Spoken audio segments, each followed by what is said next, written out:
اعوذ باللہ من الشیطان الرجیم، بسم اللہ الرحمن الرحیم۔ السلام علیکم سامعین، آج جو وظیفہ لے کر ہم حاضر ہوئے ہیں یہ یکم شعبان المعظم کا وظیفہ ہے، کیونکہ ماہ شعبان المعظم آ رہا ہے تو اس مناسبت سے ہے۔ بی بی کی ولادت کا دن بھی ہے، بی بی عالیہ جناب زینب سلام اللہ علیہ کا ان کی ولادت کا دن ہے، تو اس مناسبت سے وظیفہ آج لے کر ہم آپ کی خدمت میں حاضر ہوئے ہیں۔ انشاءاللہ جو بھی یکم شعبان کو یہ وظیفہ کرے گا تو بی بی زینب سلام اللہ علیہ کو یہ تسبیح ہدیہ کرے گا تو بی بی زینب سلام اللہ علیہ اس کی مدد فرمائیں گی، اور یہ بہت ہی بہترین وظیفہ ہے۔ اس کو آپ کریں، جو بھی آپ حاجت رکھتے ہیں، جو بھی آپ خواہش رکھتے ہیں، آپ کی خواہش اور حاجت جو ہے وہ پوری ہو جائے گی۔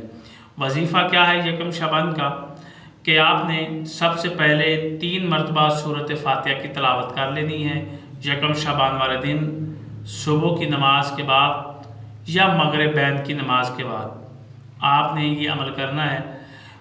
یعنی کہ آپ نے یکم شعبان کو باوضو ہو کر، پاک صاف ہو کر آپ نے نماز پڑھ کے 3 مرتبہ سورہ فاتحہ کی تلاوت کرنی ہے۔ 3 مرتبہ آپ سورت کو پڑھیں گے اور پھر 700 مرتبہ آپ نے پڑھنا ہے سخی کی بیٹی سخی کی بیٹی سخی میری مدد فرما، سخی کی بیٹی سخی میری مدد فرما۔ یہ الفاظ آپ نے 700 مرتبہ پڑھنے ہیں یکم شعبان المعظم کو۔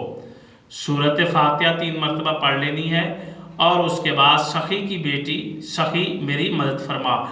ان الفاظ کو آپ نے 700 مرتبہ پڑھنا ہے، ان کے 7 تسبیحیں پڑھنی ہیں آپ نے، اور پھر آپ نے دعا کرنی ہے اور بی بی کو یہ تسبیح ہدیہ کر دینی ہے اور واسطہ دینا بی بی کو کہ بی بی زینب یہ میری حاجت ہے، یہ پوری فرماؤ۔